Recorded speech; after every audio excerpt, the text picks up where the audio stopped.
Se coloque em pé, por gentileza. Eu gostaria que você fizesse o seguinte. Você, se quiser, não é obrigado. A obra de Deus é voluntária. Nada é obrigado na igreja. Se quiser, sai do seu lugar e escolha uma pessoa para você dar um abraço. Já que começamos com um abraço, está missionário ali. Você que não deu um abraço ainda, sai do seu lugar, escolha qualquer pessoa e dê um abraço. Não fale nada, só dá um abraço e volta para o teu lugar, amém? Faça isso enquanto que eu vou me preparar aqui com a palavra. Escolha principalmente aquela pessoa que você não vai com o ritmo jeitão dela. Não deve existir isso, mas toda igreja tem, né?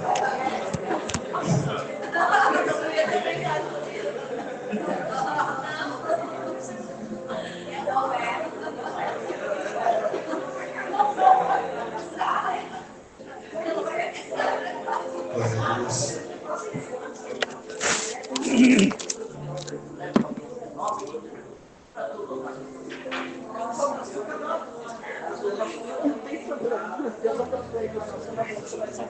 Seja Deus. Graças a Deus.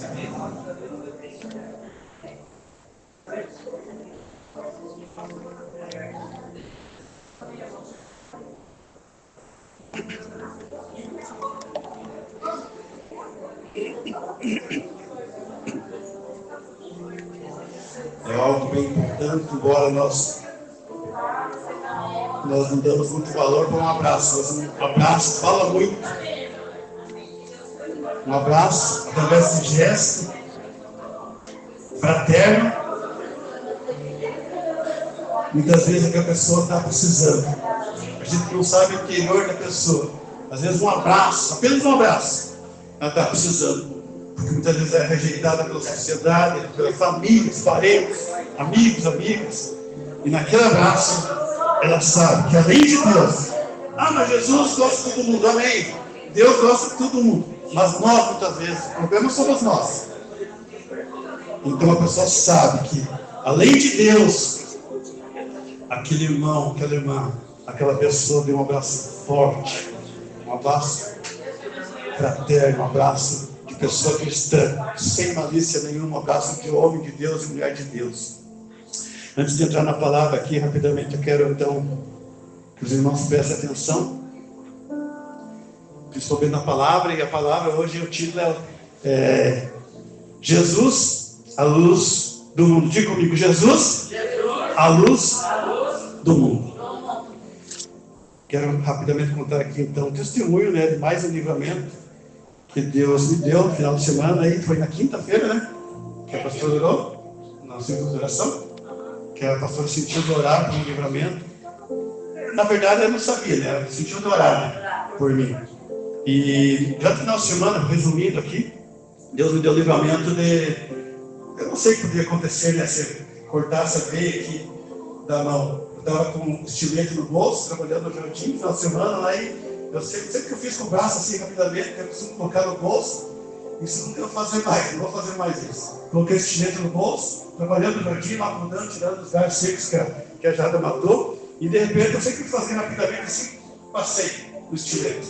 Resultado, na hora eu vou sair dali.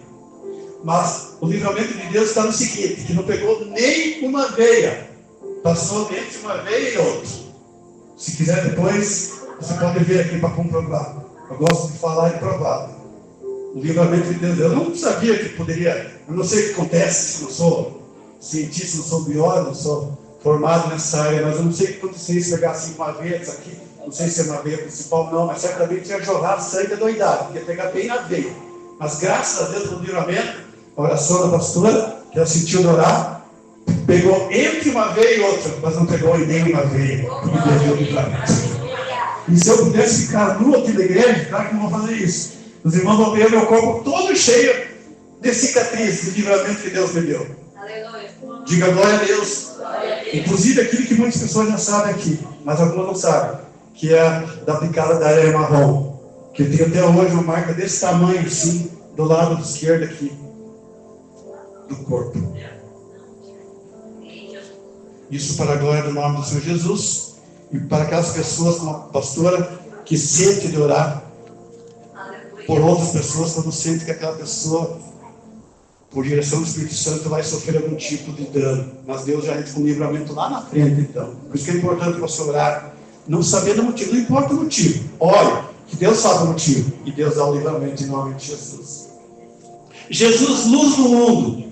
Por que Jesus disse que Ele é a luz do mundo? Porque Ele é a luz do mundo. Mas o que é a luz? Luz é essa aqui, ó. E o símbolo maior de luz, fisicamente falando, nós sabemos que é o quê? É o sol. Ultimamente nós nem temos visto muito sol. Quando surge o sol ali, a gente pensa que é um OVNI, é um disco voador, porque é só chuva, é só frio. Quando surge o sol, meu Deus, o que é aquilo lá? Aquilo lá é o sol? É o sol. O sol é o astro-rei. O sol que ilumina, o sol que dá vida. O sol, nós não paramos para pensar muitas vezes nisso, a criação de Deus, como é grandiosa, como é infinitamente maior que o nosso pensamento, que o nosso limite.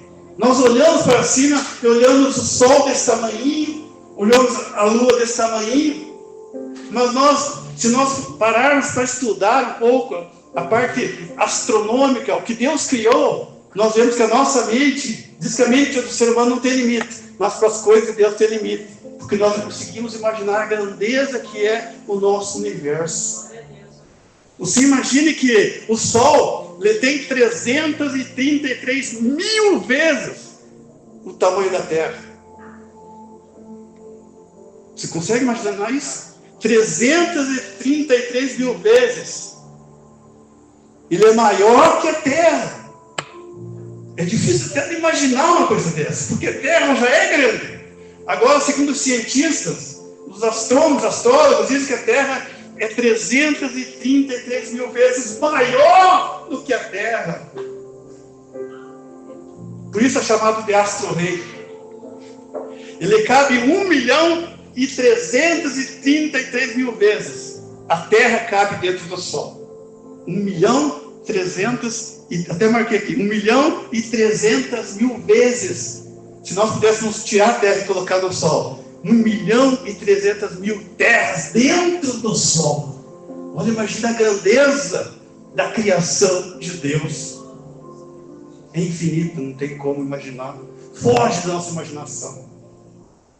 É por isso que muitas vezes nós não podemos questionar os mistérios de Deus. Nós não podemos questionar, mas o que tem atrás do Sol? O que tem depois da Lua? Nós temos que examinar a palavra de Deus, não ficar nos mistérios de Deus. Porque é um grande mistério. Então Jesus, quando falou em João 8,12, ele disse assim, falou-lhes Jesus outra vez dizendo, eu sou a luz do mundo. Diga, eu sou a luz do mundo. Quem me segue não andará em trevas, mas terá a luz, diga, da vida. Nós sabemos que Jesus, ele é a luz. Ele não foi, ele nem será, mas ele é a luz. Assim como o sol, ele é o sol. E a lua ela não tem luz. A luz da lua é a luz do sol. Quem sabe a barreira sabe disso, mas talvez as pessoas não saibam disso. A lua não tem claridade. Mas eu vejo a noite do luar, a lua brilhando, mas aquela luz lá é do sol que está brilhando na lua. Está entendendo? Está entrando na mensagem? A mesma coisa acontece comigo e com você, igreja. Por isso Jesus falou aqui, eu sou. Jesus, ele é o sol, em outras palavras. Então, se eu e você não tivermos Jesus em nosso coração, nós somos como a lua, que não tem luz por si só. Então, jamais eu quero aqui chegar e enganar a igreja, é muito fácil. Se eu quisesse agradar os irmãos aqui, eu falaria que todos são luz do mundo. Não! Se Jesus está falando ao contrário, ele está falando aqui, eu sou a luz do mundo. Mas veja o que diz a sequência. Quem me segue, aleluia, é para todos, não é para todos, não.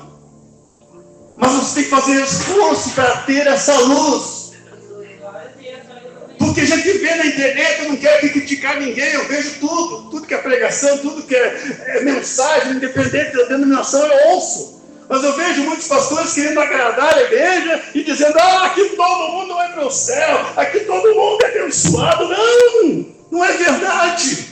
Nós devemos procurar ir para o céu, é verdade, isso é verdade. Nós devemos ser abençoados, procurar ser abençoados, mas não quer dizer que nós somos. Se você não procurar a luz chamada Jesus, você não terá, porque o próprio Jesus está falando aqui. Ele disse, eu sou.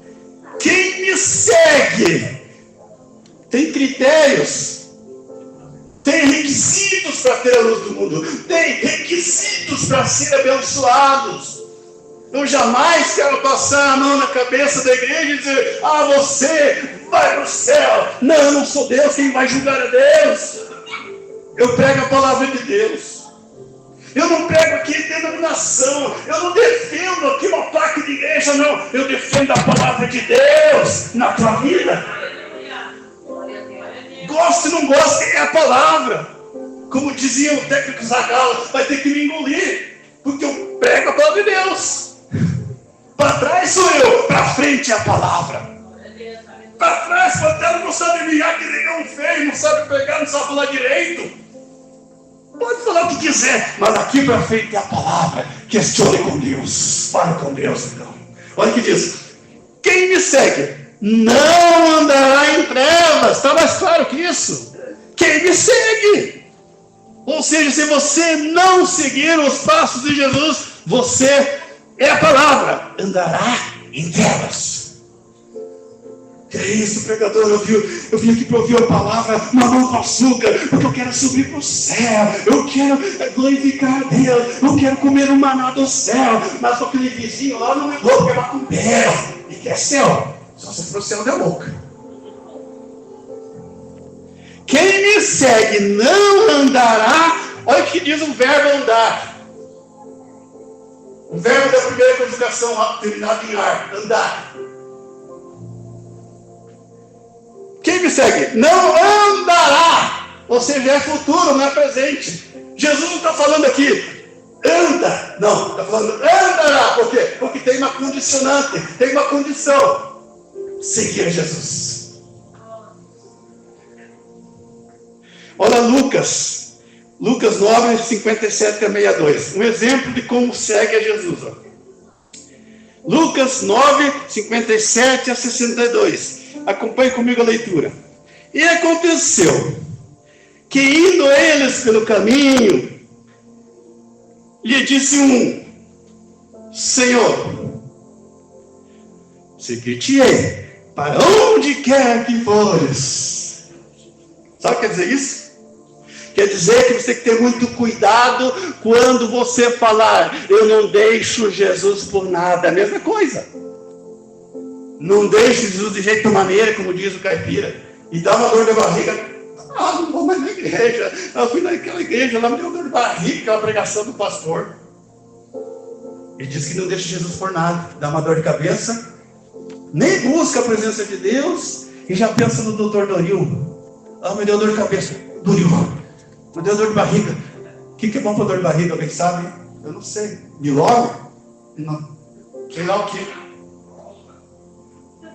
Busca primeiro a Deus, então, ora a Deus. Se não der, não, agora eu vou para a medicação. Mas a pessoa já pensa e diz que não deixa Jesus por nada. Mas na hora da cura, a primeira coisa que ela pensa, não é Deus, é outra coisa. Mas aquela mulher do fluxo do sangue, a Bíblia diz que fez o contrário. Ela buscou dos seus recursos, mas depois buscou Deus. Mas ela fez só parte primeiro. Mas se você diz que não deixa Jesus por nada, você na primeira luta que tiver, diga: Senhor, eu prometi que não deixo Jesus por nada. Então, nesse momento, eu quero um livramento como Deus tem dado esses anos todos na minha vida. Não é só testemunho aqui, não. Os irmãos que me conhecem há mais anos aqui sabem os testemunhos que eu tenho dado aqui, que eu tenho vivido em todos esses anos. Não são 3 décadas que não aconteceu nada na minha vida. Ao contrário, muita coisa aconteceu. Para você que não sabe o meu testemunho, uma pessoa que foi presa fisicamente, injustamente.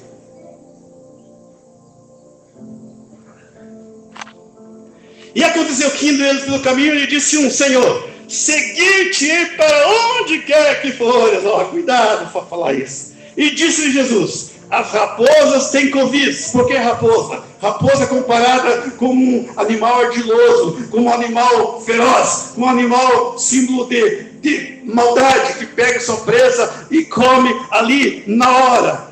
As raposas têm covis, ou seja, até as pessoas más, as pessoas malignas, as pessoas vis, elas têm. E as aves do céu, ninhos, porque a Bíblia diz que as aves não semeiam, as aves não fazem nada, mas mesmo assim Deus as alimenta. Então Jesus está dizendo que as raposas e as aves, elas têm onde ficar, mas o Filho do Homem não tem onde reclinar a cabeça. Ou seja, Jesus Cristo, em outras palavras, não tem uma casa, não física, igreja, uma casa espiritual para morar, para reclinar a sua cabeça. O que João fazia? A Bíblia diz que João, o apóstolo, ele reclinava a cabeça no peito de Jesus. E Jesus está falando que todos têm, no sentido figurado, ele falava aqui, claro, usando a raposa e as aves. Elas tinham, a raposa tinha seu ninho, a sua toca, covil, né? Toca, para ir. E Jesus não tinha. Mas a Bíblia relata, a Bíblia prova que Jesus tinha casa. Claro que tinha. Lá em Cafarnaum. E uma casa à beira-mar. Mas Jesus ele não parava em casa. Porque que tinha que fazer a obra do Senhor. É por isso que Jesus está falando que ele não tinha onde repousar a sua cabeça. Porque ele não parava na sua casa. Ele fazia a obra do Senhor. Ele era peregrino fazendo a obra de Deus. Por isso que ele não tinha onde ficar. Mas no sentido espiritual, hoje acontece isso, igreja. Jesus muitas vezes não encontra casas, templo do Espírito Santo para morar. As pessoas não querem saber mais, as pessoas agora está tudo virtual. Não vou na igreja, agora eu assisto o culto lá no YouTube, eu assisto o culto lá na igreja tal, amém, glória a Deus por isso, você faz isso, mas nem isso você faz muitas vezes. Quantas vezes o pastor diz para você ler a Bíblia na sua casa, mas você não vai, né? Claro que não vai, poucas pessoas vão fazer isso. Às vezes o pastor diz, eu li um texto aqui, mas você leia na sua casa, termina esse texto na sua casa, sabe? Talvez um outro vai ler, mas a maioria chega na sua casa, pega a Bíblia e só pega no próximo culto. E ainda tira a poeira de cima. Vou para a igreja agora. Senão é só...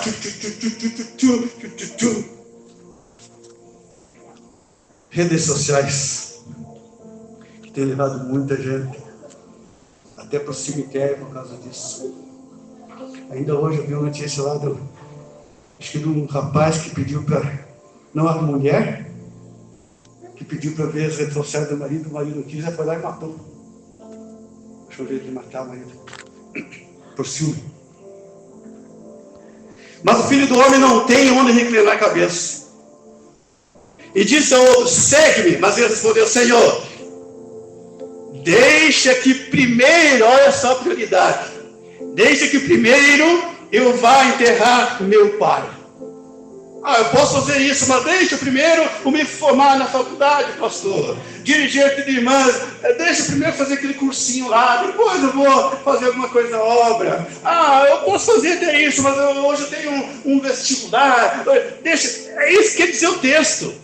Olha, eu posso até seguir, mestre, mas deixa eu primeiro enterrar meu pai. Mas Jesus lhe observou, deixa aos mortos o enterrar os seus mortos, porém tu vai e anuncia o reino de Deus. Mortos enterraram os seus mortos. Jesus está falando de dois tipos de mortes ali, o morto físico e o morto espiritual, porque a pessoa que não tem prioridade na vida espiritual para Deus, é uma palavra forte que eu vou ter que falar, é considerada uma pessoa morta espiritualmente. Por isso que Jesus falou, deixa que os mortos enterrem os seus mortos, porém tu, você que é espiritual, vai e anuncia o reino de Deus. Mas eu não sou um pregador, eu sou pregadora. Não é só para pregador, não é só para pregadora. Nós sabemos que os pastores, eu entendo isso, que os pastores querem que todos preguem a palavra de Deus, glória a Deus, amém, louvado seja Deus. Mas se todos pregarem a palavra de Deus, quem vai ficar sentado aí no banco para ouvir a palavra de Deus? Quem? Não, Deus chama todos. Deus chama para professores, Deus chama para dirigir grupos, Deus chama para pregar, claro, a verdade, e chama para louvar, chama para tocar. Tem vários ministérios na casa do Senhor, e além da casa do Senhor, tem lá fora mais ainda, muito mais ainda do que na casa do Senhor, para levar ao reino de Deus. Não deixar os mortos sepultarem os seus mortos, mas você que é vivo espiritualmente, levar ao reino de Deus. E não dizer, colocar assim, eu não posso por isso, por aquilo. Eu digo para a igreja com certeza, sem medo de errar, esses 36 anos de igreja, eu nunca deixei de fazer a obra de Deus por causa de alguma coisa lá fora. E digo para você, que todos os sonhos que eu tinha na vida profissional, eu consegui, sem deixar de fazer a obra do Senhor. Então essa desculpa de, eu tenho compromisso, não posso, é desculpa esfarrapada, porque Deus deu 24 horas para mim e para você. O tempo é o mesmo, basta eu e você administrarmos o tempo que Deus nos deu. Diga amém. Como consegue isso? Administre a hora.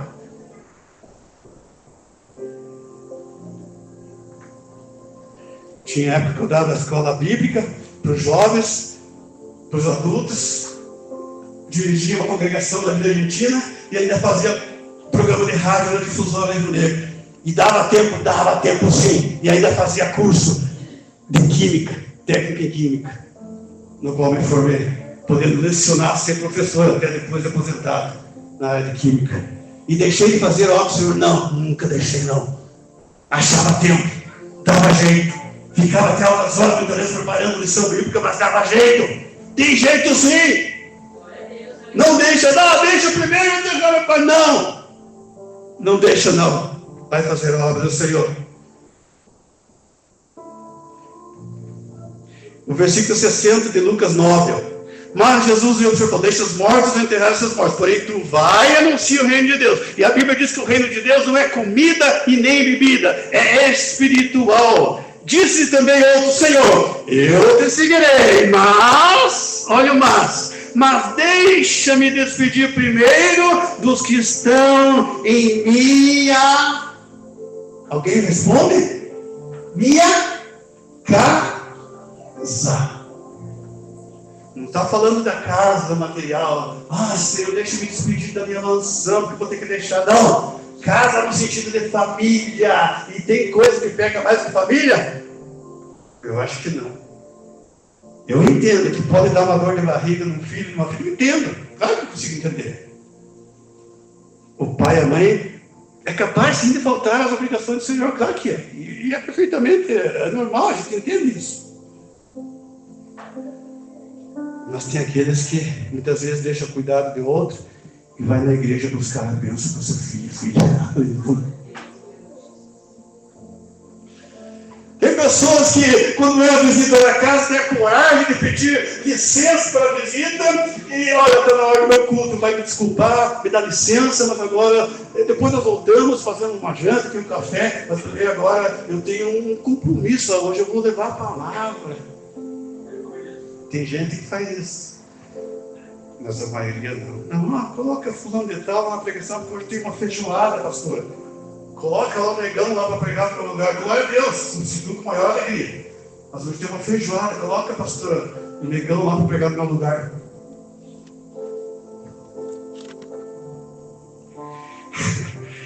Deixa os que estão, me despedir primeiro, os que estão em minha casa, ou seja, em minha família.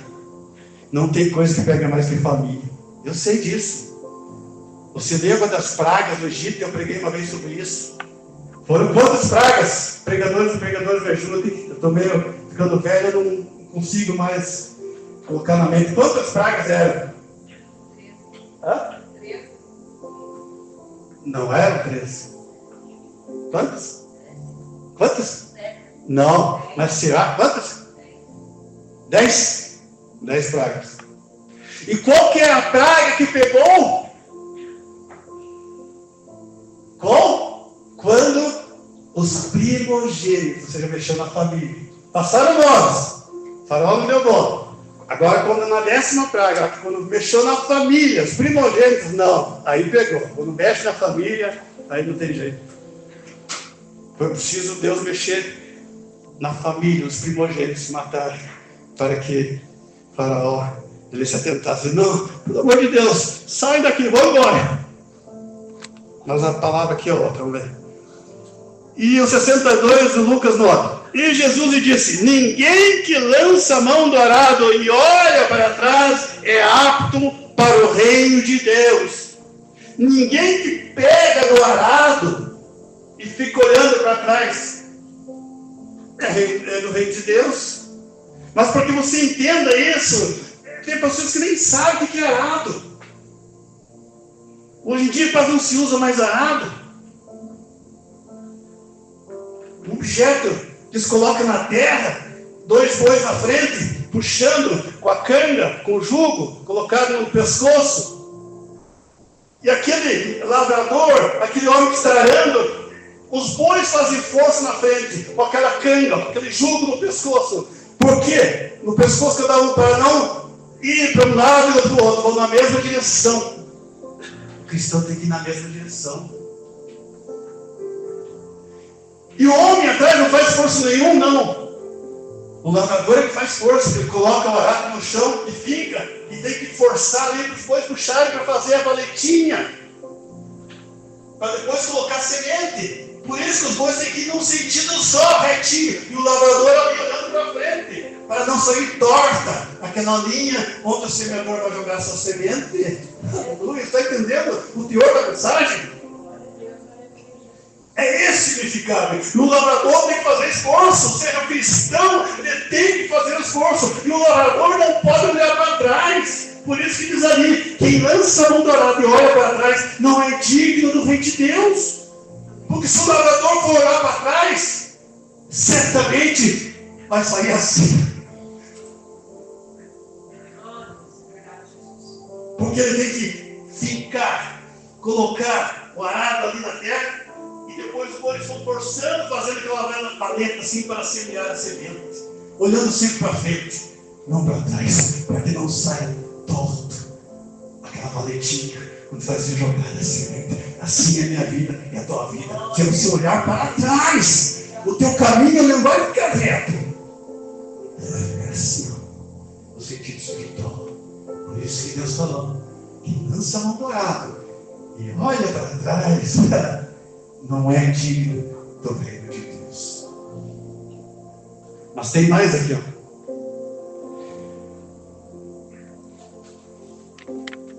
Lá em Mateus 4, 18 a 20. Vou ler aqui rapidamente para que você possa entender um pouco mais. A diferença entre os escolhidos e aqueles que muitas vezes eles não são escolhidos. Olha só a diferença, vamos ler, é melhor. E Jesus andando junto ao mar, Mateus 4, 18 a 20. Jesus andando junto ao mar da Galileia, viu a 2 irmãos, Simão, chamado Pedro, e André, os quais lançavam as redes ao mar, porque eram pescadores. E disse-lhes: vinde a mim, e eu vos farei pescadores de homens. Olha o versículo 20, olha a diferença daquilo que nós lemos anteriormente. Daqueles que colocaram assim: posso fazer, mas deixa eu primeiro fazer aquilo. Eu vou te seguir, Senhor, mas deixa eu enterrar meu pai. Veja a diferença daquele que é escolhido. É uma palavra forte essa, mas está escrito aqui. Aquele que é escolhido verdadeiramente. Ó. E Jesus, olha, estava andando no mar. Diz: vinde a mim, após mim, e eu vos farei pescadores de homens. E o versículo 20, aqui está a chave. Então eles, deixando logo as redes, aleluia, eles seguiram. Eles deixam. Você está entendendo, igreja? Isso aqui não é uma historinha da carochinha. Isso aqui não é uma lenda. Isso aqui é um fato verídico. Eles deixaram tudo, diz a palavra, e seguiram. Eles não colocaram desculpa, eles não falaram: deixa primeiro eu arrastar essa rede aqui que está pesada, acho que tem bastante peixe aqui, mestre. Não, eles deixaram tudo, diz o texto aqui, ó. Então, eles, deixando logo as redes, seguiram. Eles deixaram. Mas eles não eram pescadores comuns, eles eram empresários da pesca. Está notando isso?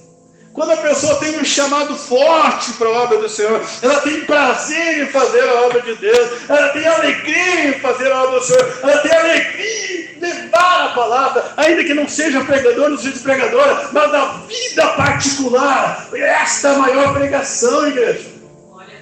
A maior pregação não é aqui no púlpito, não é do Silas Malafaia, não é do Takayama. São grandes pregadores, é verdade, mas a maior pregação está na minha e na tua vida. A maior pregação, pastora vai ver quando você der o testemunho de vida. Quando você deixar as redes e seguir. Não ser como o primeiro exemplo que os homens deram desculpa. Eu posso te seguir, eu quero te seguir, mestre. Mas primeiro eu tenho que fazer isso aqui. Primeiro eu tenho que me formar em medicina. Primeiro eu tenho que fazer direito. Primeiro eu tenho que ser advogado. Primeiro eu tenho que ser cientista. Não!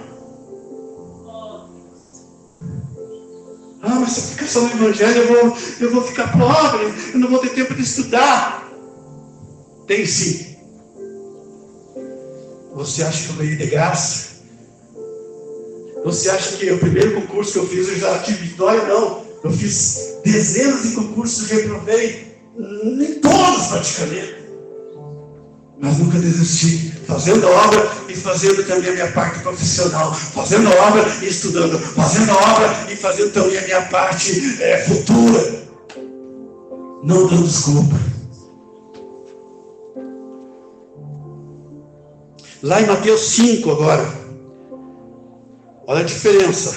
Eles deixaram a rede, sendo empresários, deixaram a rede. É só cristão, é só pessoa que tem uma convicção de fé, que acredita nisso. Porque tem crentes na igreja que estão apostatando da fé, já não acreditam mais naquilo que leram, já não acreditam mais naquilo que os pastores pregaram e começam a questionar.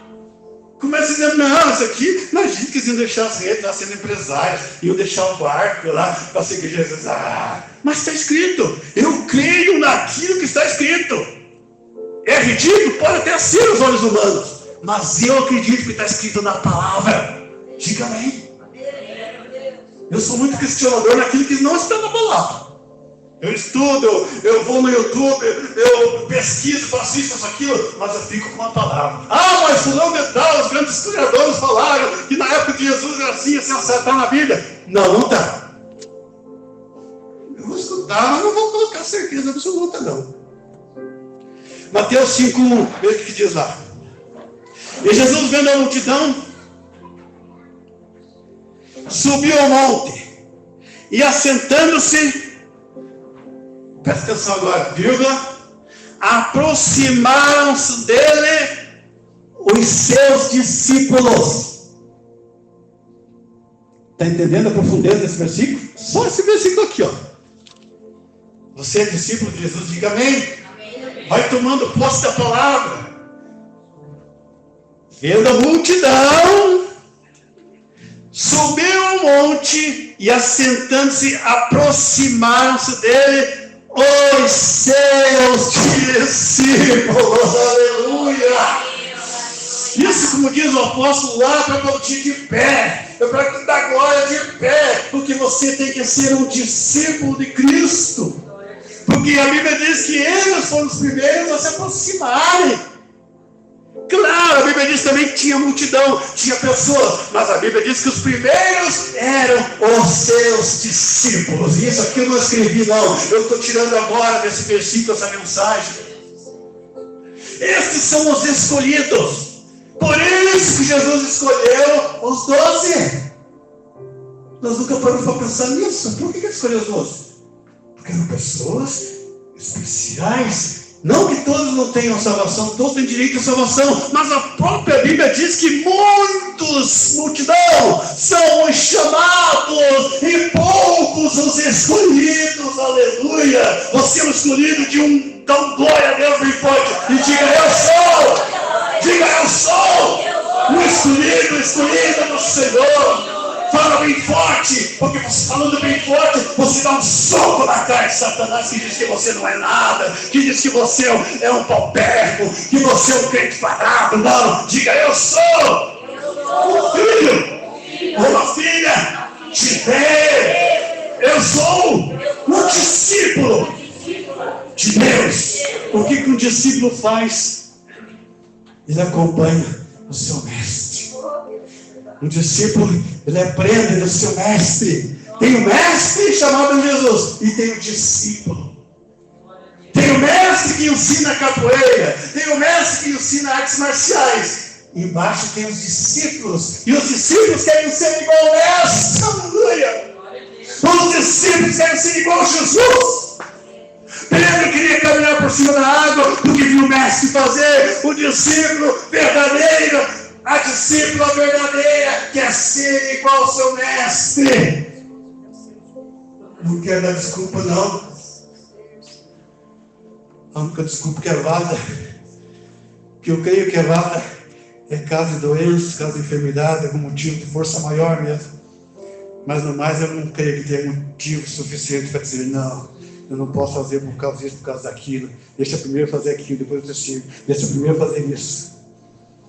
Eu lembro que nesses momentos aí, quantas e quantas vezes o pastor me pegava de surpresa e dizia: olha, irmão, não vou poder pregar lá no Boteado do Braz. Domingo, se pode ir lá. Eu não lembro nenhuma vez que eu disse não. Não lembro. Às vezes eu ia sozinho. Às vezes o carro atolava no meio. Os irmãos conhecem o Boteado do Braz, sabem, né? Aquelas ruazinhas lá. Às vezes eu estou lá no meio do nada. Lá uma vez vim com chuva. Já contei essa história aqui. Já vou terminar aqui. Vim com chuva à noite. Com aquela Brasília verde. Brasília.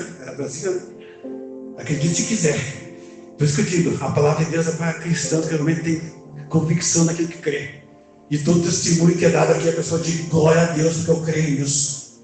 Mas a pessoa que não crê, ela fica no banco assim: esse irmão está inventando. Acho que o pastor pagou um trocadinho por fora por não falar isso na frente. Você crê em Deus ou não crê? Eu creio mais do que o Trump fala lá. O Trump sim, aquele lá é macho. É 50% no Brasil lá e o imposto é esse sim. E às vezes em Deus não tem essa convicção de fé. Então eu vi à noite, com chuva, à noite, com o limpador de para-brisa quebrado. Acredite se quiser. Vinha colado assim no volante. E o Jurandir, lembra do Jurandir, né? Tinha medo de que tá louco, tinha medo do caminhão que vinha de frente.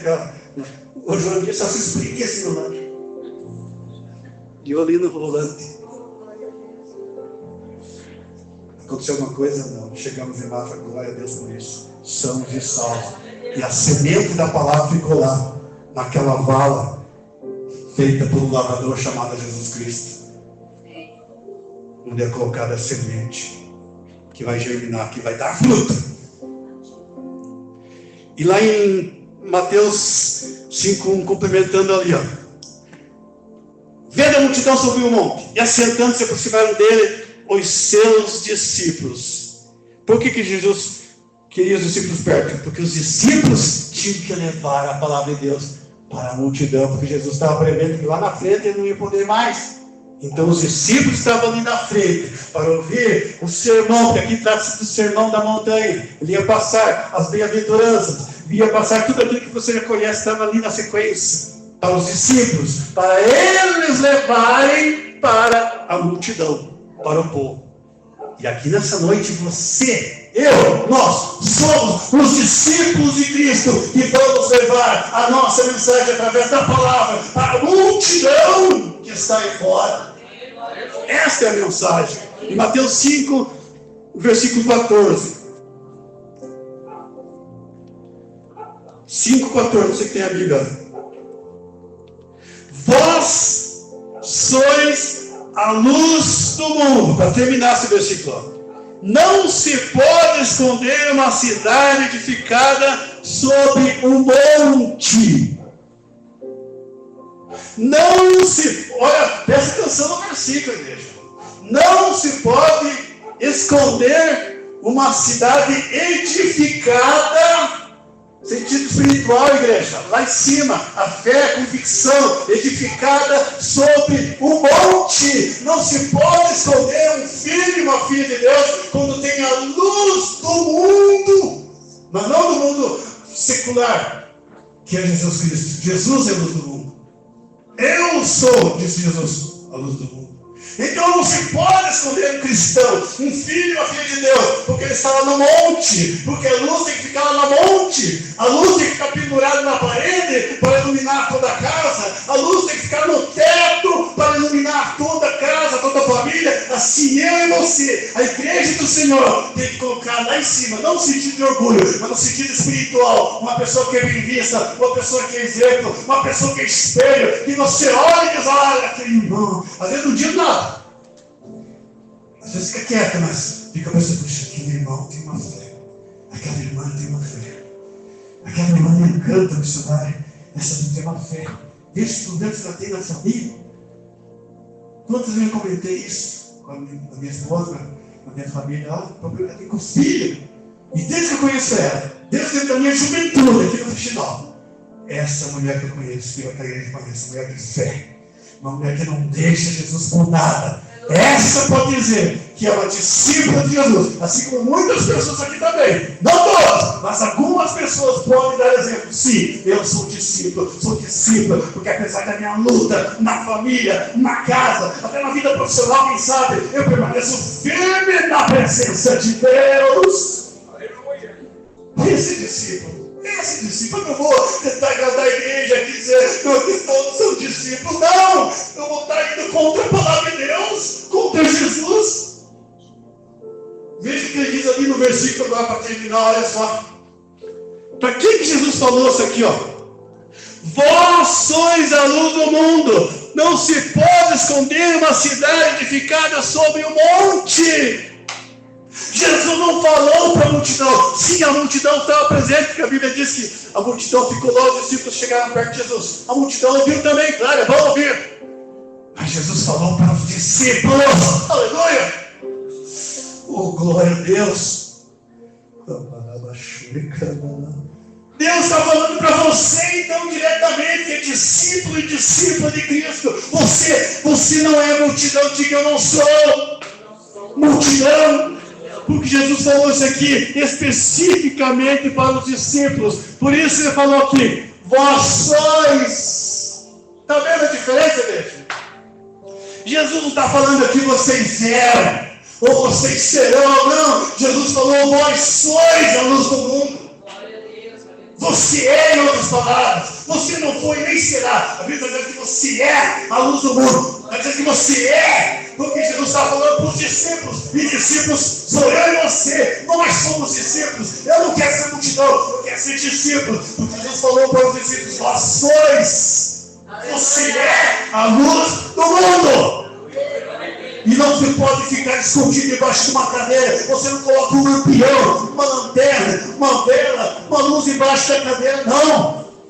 Não, você fica lá em cima para iluminar no sentido espiritual as pessoas que estão no teu na tua redondeza, na tua família, na tua casa, na escola, na faculdade, em todo lugar. Você é a luz do mundo. Você não é, e nem será. Diga, eu sou a luz do mundo. E aplauda o Senhor bem forte. Luz, o sol que irradia, que aquece. Aquele sol que muitas vezes você não vê, mas ele está todos os dias por trás das nuvens. Aleluia. Amém.